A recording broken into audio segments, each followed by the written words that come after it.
Hello family, my name is Chris, I am your home gamer dad, and do you ever hear the phrase, getting there is half the fun? Pretty much all that journey and anticipation and planning that you would take in order to build up all the hype to go on a trip is like just as exciting as going on the trip itself.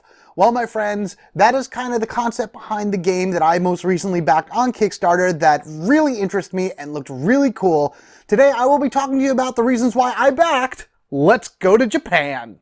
So I've been seeing this game pop up on my Facebook the past few months, and just like the idea behind it sounds really cool. The whole concept is you are planning a trip to Japan. You're seeing what things that you can do on certain days and basically plopping them down on the board in front of you in order to be able to plot out the perfect vacation, if you would, over the course of I think like 6 days that you're over there. And it's really cool because every card within the game itself has references to real things that happen or take place or you can find or see or whatever in Japan. And going to Japan is honestly on my top 5 things that I want to do on my bucket list. So the moment I saw ads for this game, I was really curious about it and it intrigued me enough to save the Kickstarter. And then once it went live, like a few days before I'm doing this recording, and I saw it and I saw the components and I watched people play it and I saw the reviews and everything, I was absolutely sold. So let's go on over to the Kickstarter page itself and you can actually see what I'm talking about, because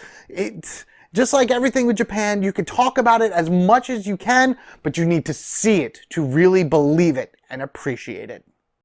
So normally when I do these, I like playing the video and everything, but I'm actually going to stop that going forward with these Why I Should Backs, just because there's like music and everything that gets mixed around in this and whatnot, and I don't want that to kind of take away too much. But obviously if you are interested in this, you always want to watch their introductory video in order to really get a quick overview on what the whole game is like, what the campaign is like and everything like that. So we're just going to skip that for right now, but definitely go ahead and check that out afterwards. This game is currently, as of right now, 19 days to go, but when this is posted, there's probably more like 14, actually probably like 15, 16 days left to go, give or take. I'm not sure when it's going to go up yet. And as of right now, on 3/22/2023, 3,711 backers, almost $240,000. This game is nuts. It was only looking for $10,000 for its goal, and it got massive, massive hits to it. All right, here we go. Let's go to Japan. You are travelers planning and experiencing your dream vacation to Japan, which is something I've thought about in real life. While bouncing between Tokyo and Kyoto, you'll visit can't-miss tourist attractions and enjoy the local flavor. Japanese food is the best. Oh, it's seriously the best. It's a beautiful game. Like, just the layout in it is so simple. 45 minutes, ages 10 or plus. It's always a give or take. You know, the aging on games and everything, it really all depends on the person. Like, it's an individual thing. 1 to 5 players, or 1 to 4 if you're doing the standard edition. What sold me, first off, again, is there's a single player mode. I love my single player modes. I love my solo modes and everything like that. So when I first went into this, I'm like, is there going to be a solo mode? Is there isn't? This game kind of reminds me a little bit of a game that I have called Planted, in terms of the way that it's set up and like card drafting and, you know, just doing these very simple tasks in order to gain points at the end. And that does not have a solo mode. But because this does, I'm like, okay, that's one of my check marks. Boom, solo mode, awesome. What else you got? Earn points by making the most out of your favorite activities and fulfilling your personal goals. So ultimately, the goal for this game is to have the most victory points at the end. You're going to be putting cards down on your calendar, and these cards are going to represent, as you can see here, different aspects of going to Japan and things that you can find. Whether it be food, or shopping, or shows, or seeing like shrines, or gardens, or things along that ways. There are so many different activities that you can do while you're in Japan that's what these cards represent, and they're each going to be worth a certain amount of points at the end of the game, and depending on how you put them down on your calendar, you'll be able to earn bonuses, which will get you more points at the end of the game as well. The thing is also is that you have to travel between cities if you want to do different things. So all of the blue cards are things that you would find, I believe, in Tokyo, and all of the red cards are Kyoto, but the yellow cards can be found at either place, and I guess these are mostly the food cards, because you can find food in either city. And what's really cool is that when you're actually going, like, like putting down your cards and you have like a Tokyo card and then you have a Kyoto card that's next, you have to take the train to go between those two, and that kind of messes with your trip as well. See, this designer story here is really cool. April 2020, the very beginning of the pandemic. Designer Josh Wood was supposed to visit Japan on a vacation he and his girlfriend had saved. Due to the pandemic, they had to cancel their trip. Instead, spent time going through his travel plans notes, doing hundreds of hours of research to create this game. So because he couldn't go on his trip, he created this game about planning a trip to Japan. That is genius, dude. That is absolutely so awesome that you were able to put this together. And look, I feel your pain. I mean, I didn't have a trip to Japan planned at this time, but April 2020, right around my birthday, we were all supposed to, my family and I were supposed to go to Disney, and I mean, we're Disney family, we go all the time, but every trip for me is exciting, and our trip was completely canceled in every way, shape, and form because of pandemic. So not to the extreme like lengths of Josh over here going to Japan and that money, but I feel your pain about travel plans being ripped out from under you because of, a worldwide pandemic. This is cool that they have this early on as well. There's an expansion to this passport expansion. You can either pay the $10 in order to get it, or you can just join their mailing list. So it's like you put your pledge down and everything, you put down your email, and then you join your mailing list, and then boom, you get yourself a free passport expansion. So it's actually a really cool incentive as well in order to go through Kickstarter now in order to get it, because you're saving yourself money straight off the hop by getting an expansion to the game. Like this is a really cool thing. I'd be wondering if other companies are going to do this, down the line. Is something similar at least. Join our mailing list, do this, do that, or whatever, and we'll give you a expansion as part of your pledge. What's in the box? Always one of my favorite things in here. So there's actually two different types of games that are available right now. You have the standard one, which we're going to go through right now, which is $39. 128 size tarot cards. Yes, there's 139 and growing, by the way, but we'll get to those with stretch goals and whatnot. Just keep in mind, it's 128 as a base, and then a lot of the extra stuff will be your stretch goals. So you have all of these cards. These are going to be like your main things that you play throughout the game, and I love that they're tarot card size because they're big, they're easy to read, or at least look at from what I've seen other people review and everything. And man, if I'm gonna sleeve this, I'm gonna need a lot of tarot card size sleeves. Probably not though, but I just like that they're nice and big and chunky and really good to look at. 4-player boards, they're all the same. Tokens, train tokens, favor tokens. A lot of this stuff doesn't mean anything to you if you don't know the game itself, but it's cool just to see all this stuff here. Now, we have the bigger edition, the Matsuri edition, which is $70, a Kickstarter exclusive. You get everything that you would get in the base game, plus it arrives wrapped in an elegant Let's Go to Japan design photoshiki cloth. Photoshiki is a traditional wrapping cloth often used in wrapping gifts. While their history goes back thousands of years, this is why this game is awesome, because this is actual Japanese traditions and things that you'd be able to find over there if you're not familiar with their culture, really just wrapped up literally in this game. I know a lot of people out there, I've been seeing some posts and everything that just don't care about paying the extra money for like a cloth, but I want it. It looks beautiful, and I don't care if I just hang it on the wall or just hang it off something. I want it. It's great. It's also under $100, which for me is like, okay, cool. So I'm getting a upgraded version of the game with more stuff and cool things and better looking components and whatnot, and it's under $100. Guess what? Checkmark number 2, done. That is great. Speaking of check marks, it wouldn't be exclusive without a checklist of awesome upgrades. First off, gold foiled embroidered box. Makes the box look prettier. Doesn't really... I could live without that personally. That's not my whole shtick, but you know what? I'll take it because, hey, I think the game looks beautiful already. Now the box looks even better. A 5th player added. This is something that I kind of agree with what people are saying online in that this should be sold separately. Like right now, this is only available with the $70 bundle, the bigger version. A lot of people are like, why can't I just have a 5th player? Why can't I do this? I mean, you can, in a sense. You could just kind of print out your own or, kind of fake it in a sense.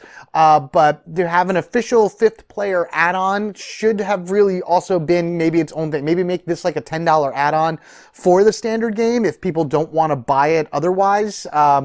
Just because you want to get more players. I think this game could actually go up to 6 players, personally. I can see that working pretty well based on what I've seen other people play as. Player count aside, moving on. Experience tokens, upgraded to wood, upgraded to wood, upgraded to wood, upgraded to wood. Fantastic. I love upgraded component pieces just because they feel nicer, they look cooler, you have a much better table presence with these better components and everything in front of you. And even if you don't like them, you always have the old components as well. Like with my Power Rangers Heroes of the Grid, I got like the upgraded energy tokens, those like yellow things. I hate them. They're stupid. I'd rather use the cardboard ones. But there are plenty other upgraded components that I just think look better, feel better, and are just overall better for the game. And I can't wait to see what these are. But then you have 3 cloth deck and token storage bags and 5 Shanghai, I'm not even going to try to pronounce that, pattern player bits storage bag. So you got a lot of storage bags with this. Now, these 3 cloth storage bags that come up there, I probably will not be using them for the tokens and everything because most of my stuff usually goes in plastic bags, but I will definitely be using those those pull string bags for other things because I have other games that could use them. There's just certain ones where you want to kind of pull out something random. It's always nice having a cloth bag just at hand for it. Score pad upgraded to travel journal. I think that's a really cool upgrade. I mean, it's a score pad. It's still the same thing, but this one actually opens like a book and you're like writing in it as if it's a journal. That's awesome. I actually think you could probably get more pages in it then, so it gives you more, not that you're ever going to use that many scoring pads or whatever, but maybe you will. I just think it'll look cooler that way. And then also, I think just by the way that that looks, the thing with a score pad is you write it, and then you rip it off, and then you just go down to the next one. I like saving those pages. I mean, I had a Clue game once where you would open it up and there was just piles of used Clue checklists and everything, just because I liked going back and seeing how games worked at certain times. Like, how did they do? How did we do? How did this, that, and the other thing? I'll go back through Wingspan every so often and look at the scoreboard there. I have a few other games that I have them too. I like all the scoreboards being together because I like keeping it because it's kind of a bit of a history that I would have with the game. And I think this journal upgrade is perfect for that. What else we got? A second expansion already. Day Trip. This actually adds a Sunday to your calendar.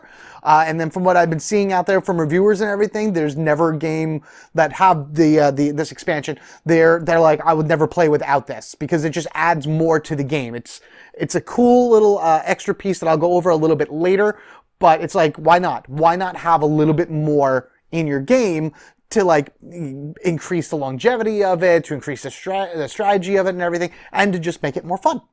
And it's free too, so that's my favorite 4-letter price point. Never pass that up. Finally, featuring a premium upgrade so great you will want to use it in all of your games, 4 custom Nami-printed ceramic bowls for all your gaming bits arriving in a nice storage box.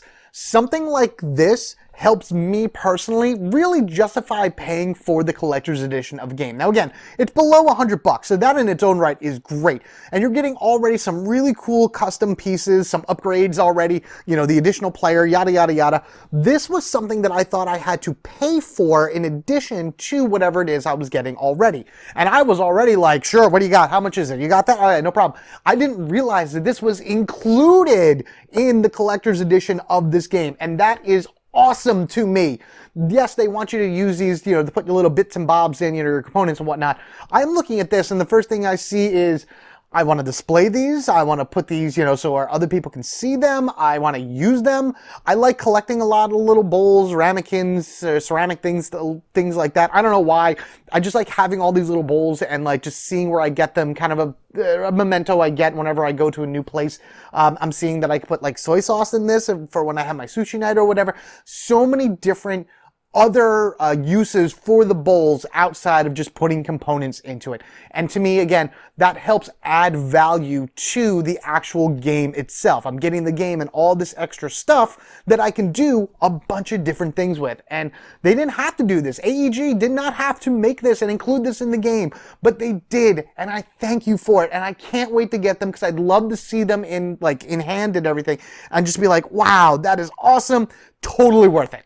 Now again, there's a lot of people out there that don't share that same opinion, and that is absolutely fine. No problem at all. You may not have any use for them. You may not care for them whatsoever. You may think you're going to get them broken and it's just going to be a big pain in the butt. And with that, I do say I really wish that things like maybe the upgraded components and definitely the fifth player should have been sold separately, because maybe there's not a huge group of people that really like these type of things, and they just want the standard edition, as many players as possible, and just go from there. And I think they should have the option for that. But for those like me who are drawn to stuff like this, love the Japanese culture, and can't wait to get something like this into their collection, fantastic. Alright, moving on. Day Trip Expansion. So here you go. Day Trip Expansion allows players to visit one of 10 other cities in Japan.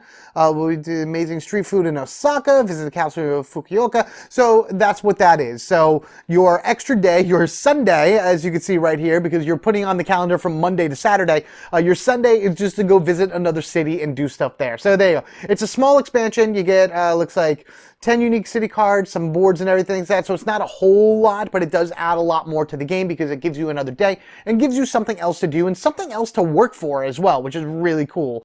Anywho, as far as how the game plays, there's actually a really cool drafting mechanic to it. There is a turn board up there. So I think there's 13 turns or whatever. And on turn 1, everybody would draw one of each card from each city, one from Tokyo and one from Kyoto, keep one, and you would take the other one and you would put it down in not a discard, but a section on your opponent's board face down. And you would do this for a few turns, and then on the 4th turn, you would pick up all of those cards that your opponent put down. What I like about this is because it's a little bit different than standard drafting, where it's if I have 7 cards in my hand, I pick one and hand the rest to my wife who would be playing with me. I'll be honest with you, there's a little part of me that's oh man, I could take this and screw her over really badly, or I could just do this, that, and the other thing. And there's that type of take that mechanic when it comes to drafting games at times, because you sometimes just hate draft something so somebody else doesn't get it. With this game, you don't really do that because, you're seeing what they're playing or whatever, but you're still putting cards down on their pile that they don't know what they are. And later on, they'll all pick up all 4 and look at them, and then from there, they can determine where they want to put stuff. I don't know. There's something about it just makes more sense and is a lot more friendly, I guess you could say, when passing cards around the table.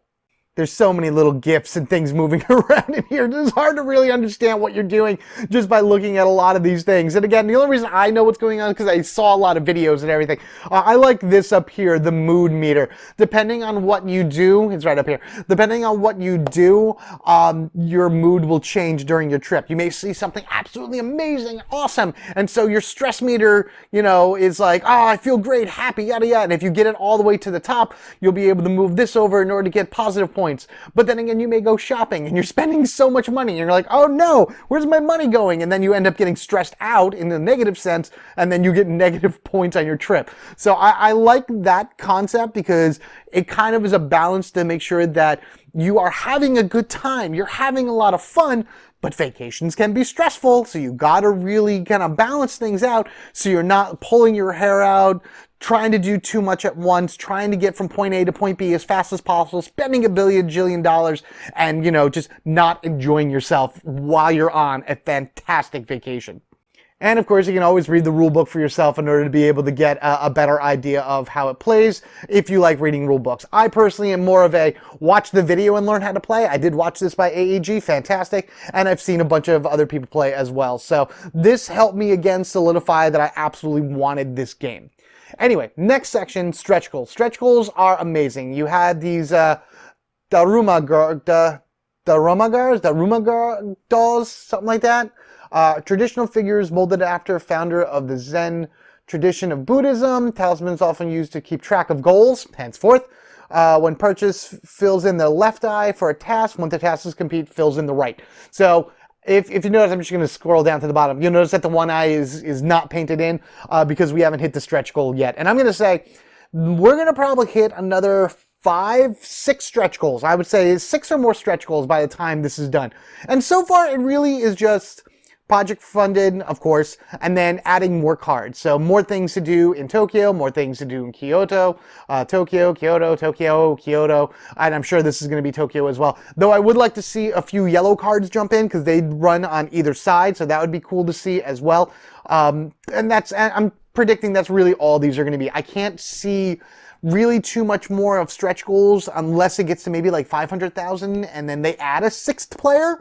Or if you hit the 500,000, maybe they just put the fifth player in all of the editions. That would be really cool too. This is something that if you're interested in this game and are still kind of on the fence for, keep an eye on this game. Maybe not daily, but every other day or so. Definitely put it on your favorites or something like that and see where these stretch goals evolve to. Again, right now it's just a lot of cards, but that doesn't mean that they're not going to have anything really cool down the line, because there's other goals like these social goals here that they add stuff that don't really do too much for the game, but they're really cool to have. You have alternate art cards here. You do have a new thing, the sushi conveyor belt here, which they just opened up a new one of these in New Jersey, which I can definitely see myself going to soon. Very, very excited. I hope they actually experience that one day. And then, of course, they have postcards. Nothing for the game, but really cool to see. Stickers, give those to my son. He would love that. Let's Go washi tape. Not sure what that is either, but I bet you my son would love it. And then Let's Go luggage tag. So could never go wrong with that. But these are just other fun things that you're going to unlock and get for free, no matter what pledge level you go with. Your pledge levels, sightseer, festival goer, this is standard, this is the Matsuri level. You know, again, you get the base game, and then you get the base game and all the upgraded and good stuff and whatnot, including the various expansions that you would have to pay money for. So you have the day trip expansion, which is in the collector's edition, and then the passport expansion, which you get just by joining their email list, which is so simple you should do. And then they also offer 5 neoprene player mats. I'm not a big fan of neoprene player mats. I mean, they're cool. I have them. They're very nice. They do have amazing table presence again, and it keeps things from slip and sliding around. My buddy Paul is way more into those than I am, but you know, it's just another thing to have. And there's 5 of them here for the 5 players, which is like, would you get standard edition and then buy the neoprene mats and just have the 5th mat left over? I mean, again, you could just make your own tokens and make yours a 5th player. I don't understand why it's not in the standard edition, but again, that's not me. That's all them. Oh boy, oh boy, oh boy, oh boy. Shipping. Shipping is always a thing. Now, I'm in the United States, so obviously my shipping cost is better. I believe AG is based out of Nevada, or at least that's what it's telling me on the Kickstarter. But of course, depending on where you are in the world, it could get pretty expensive. So I don't know if they're going to be able to work with any shippers throughout the course of this. I've had other Kickstarters that I've seen and that I've been a part of where the designers and the publishers have worked with shipping companies in order to try to lower shipping costs for some of the higher value places like New Zealand, unfortunately, and Australia, and looks like parts of Asia as well. So just keep an eye on that and everything, and I know it's going to influence a lot of people's decisions about what they want to back on this, but I hope this was able to give you a little bit more of an insight on what is part of the Kickstarter and what you will be getting depending on where you place your pledge. There you have it, everyone. Let's go to Japan, where you are your own travel agent, planning out your days down to the wire, and then when you actually take your fictional trip to Japan, at least through the game, you get to see if all that hard work and planning made you the best there is, to be able to see it all and enjoy it and absorb the sights and really get all into the culture, or maybe you came out of it stressed, tired, and broke. Either way, I think this is going to be an awesome game. It looks like so much fun. And then, of course, maybe this will help me plan a trip to Japan as well. Because once again, every one of the cards that you flip over is an actual thing that you can do in Japan. And it does have like different like tidbits and little things on it to kind of like educate you more about whatever it is that you're looking at. And I like stuff like that, you know, just like little flavor text on the card to kind of bring it to life and be like, oh, wow, that's really cool. I never knew that.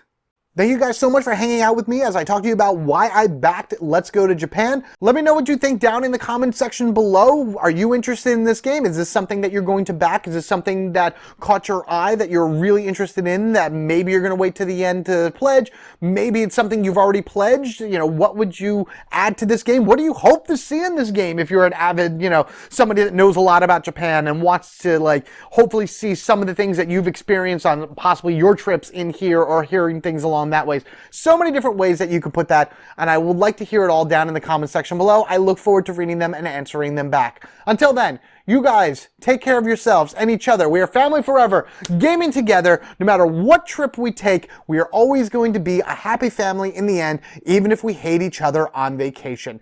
Trust me, I like doing the smaller vacations with my intimate family better rather than my extended family, just because it's so much easier. That, and I wonder if this is going to be a new series of Let's Go games. You know, maybe I'll see Let's Go to Scotland, Let's Go to Australia, Let's Go to, I don't know, China, or let's go to, I don't even know where else. There's 1,000 different, let's go to Middle Earth. Why not, right? That should be interesting.